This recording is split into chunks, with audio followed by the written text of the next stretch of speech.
Let us study the differences between two very similar letters. You have a K on the left side and the K on the right side, and the only difference between them is there is a hook on top of the line on top. The difference between a car and a cow is that the cow has got a Y on top, which is a horizontal Y, and it's right above the entire letter. But the one on the left, which is the car, is simply an extension of the top line into a curve. The difference between a K and a K is only the E on the right side of the long sound K. That extension of the E on the right side is there in other letters like ki and ko. Now, what is the difference between a ki on the left side and a K? The key on the left side does not have an attaching stick, a horizontal stick like the one on the right. So there is no stump for a key, but for a K, you have to put the complete letter and then hook it on top. Sometimes in the letter E sound, like in a D or a re, the hook is embedded into the main letter.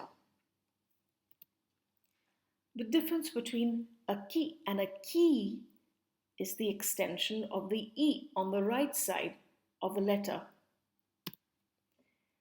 The same E extension, if we put it in front of a ko, you get a ko sound. The difference between a ku and a ku is that the ku has a rat's tail attached to it at the bottom, and the long ku sound has got a monkey's tail attached to it. Remember, the difference between an oo and an oo is a rat's tail and a monkey tail. Now, what is the difference between an ah sound and an ow sound? An ah sound, like I mentioned before, is just a stick with an extension of a hook at the end of the letter. For example, in a ma. What about the difference between a ma and a mau? You complete the whole letter, and on top of that, you put a horizontal Y. That's the difference between an ah and an ow, or a ma and a mau, and most of the letters. The difference between a su and a su is a rat's tail and a monkey's tail again. Now, let us identify this letter on the left. It's a simple sa, only thing the hook is taken on to an extended hook on the top. It's not just a plain straight line, it's a hook on top to signify that it is an A sound. So it is a say. But the one on the right has got an E added to that letter, therefore that's a long say. Say and say. What about sa and sao? The sa is a simple stick with a hook at the end of it, but a sao has got a Y on top. The difference between a ru and a roo is a rat's tail and a monkey tail.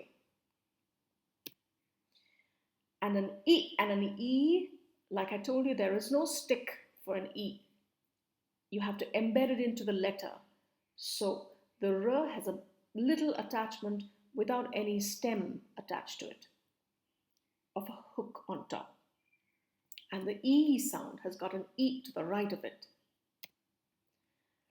Which letter is this? It's a P with a hook on top and a stick as well. So the stick with the hook on top makes it a P.